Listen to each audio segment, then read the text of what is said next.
CNN, BBC, France, 24. I'm watching you all. I'm recording every lie. I'm archiving every distortion. I am Ibrahim Traore, and today I'm pulling off your masks. Yes, you heard correctly.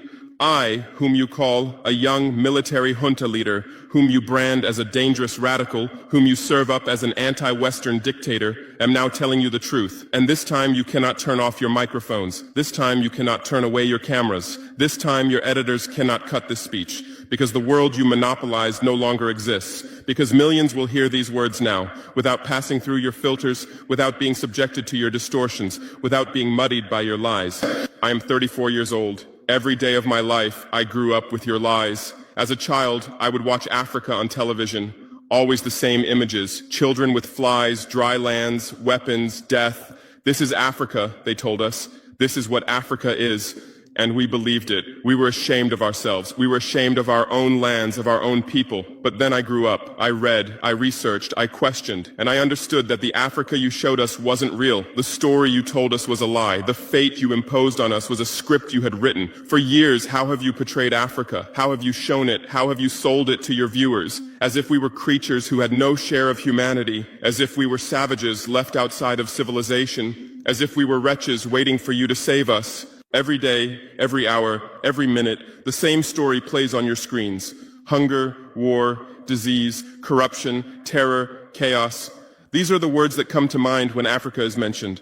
In your Africa dictionary, there are no other words. No hope, no success, no development, no resistance, no honor, no pride, no victory. So I ask you, New York Times, Washington Post, Guardian, Le Monde, have you ever made Africa's successes your headlines? How many times have you written about Rwanda's technology miracle? How many times have you shown Ethiopia's reforestation project? How many times have you praised Botswana's democratic success? How many times have you described Kenya's entrepreneurial ecosystem? No, because these don't fit your scenario. Your Africa cannot be successful. It cannot, because then how will you legitimize your exploitation? If it's not in need of help, how will you intervene? If it's not backward, how will you look down on it? Have you ever asked yourselves, has any editor sitting at their desk, any news director in a meeting, any columnist at their keyboard ever thought, why are the people of the world's richest lands poor? Here are the numbers for you, real numbers. Africa owns 70% of the world's cobalt reserves. Your cell phone, your computer, your electric car won't work without cobalt.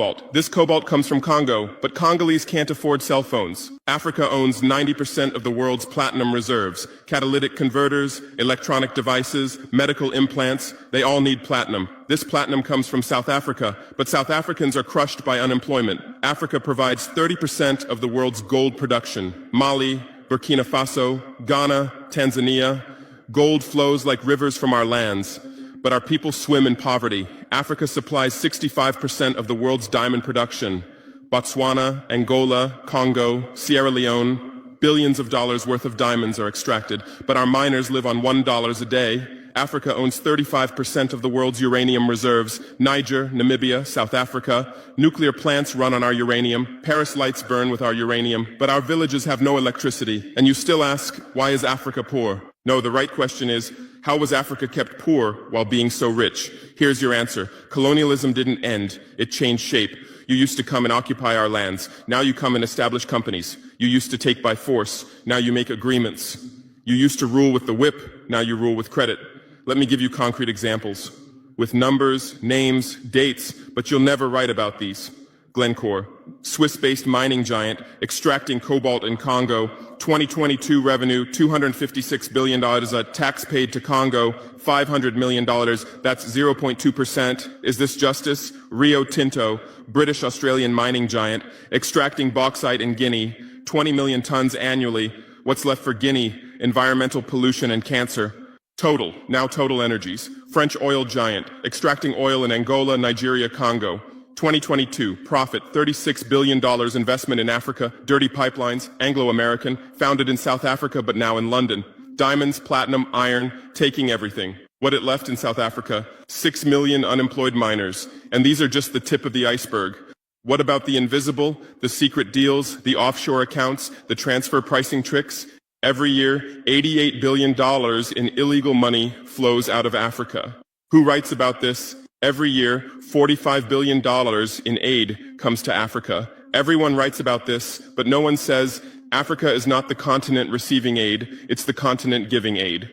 While you zoom your cameras on swollen bellies, there is a huge system working silently in the background. Every day, tons of gold, diamonds, cobalt, uranium, oil leave our land. But how? Here is the system. Step 1, create corruption. Bribe our leaders. Open offshore accounts. Promise them a life of luxury. Send their children to your schools. Step 2, make deals. Get 50-year, 99-year concessions. Ask for tax exemptions. Be exempt from environmental rules. Ignore labor rights. Step 3, control the infrastructure. Take over ports, airports, railways, but only from the mine to the harbor. Don't build roads to the villages. Don't bring electricity to schools. Step 4, provide security. Set up private security companies. Arm them. Declare protesting. Step 5, silence the media. Buy local journalists. Suppress opposing voices. Serve internal unrest news to international media. And this is how the system works. It's been working like this for 100 years, and you don't see this system. You don't want to see it, because you're part of the system too.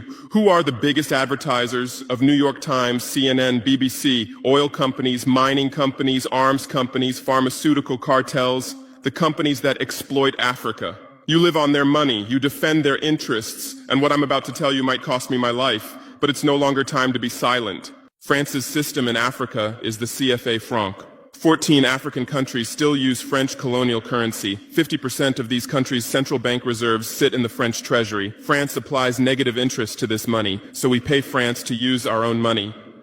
Through this system, France transfers $500 billion worth of resources from Africa every year. Does anyone write about this? No. But when France gives Africa 10 billion euros in aid, it makes headlines. Britain's system is more sophisticated. London is the world's money laundering center. City of London, offshore paradise. Every penny stolen from Africa passes through London. Jersey, Guernsey, Cayman Islands, Virgin Islands, all under British control. Africa's wealth hides there.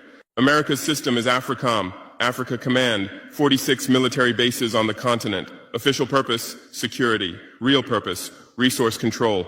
Drones in our airspace every day, listening devices everywhere. They say fighting terrorism, but it's not terrorists. It's people's leaders who are targeted. China is the new player, says win-win, builds infrastructure, gives credit, but in exchange for what? 99-year port concessions, mining rights, agricultural lands, debt trap diplomacy, ask Sri Lanka, ask Zambia, and you write about none of this. Why? Because you're not free press. You're corporate press. Your bosses are billionaires. Jeff Bezos bought Washington Post. Why? For love of journalism? Rupert Murdoch's media empire, Fox News, Wall Street Journal, The Sun, The Times, all from the same hand, all giving the same message. West is good, others are bad. Carlos Slim is the largest shareholder of New York Times, Mexican billionaire. Where's his wealth from? Monopolized telecommunications, got rich off Latin America's back, now controls America's most respected newspaper. And you claim to do independent journalism? Who are your editors? Which schools did they graduate from? Harvard, Yale, Oxford, Cambridge? Always the same elite schools, always the same worldview, always the same prejudices.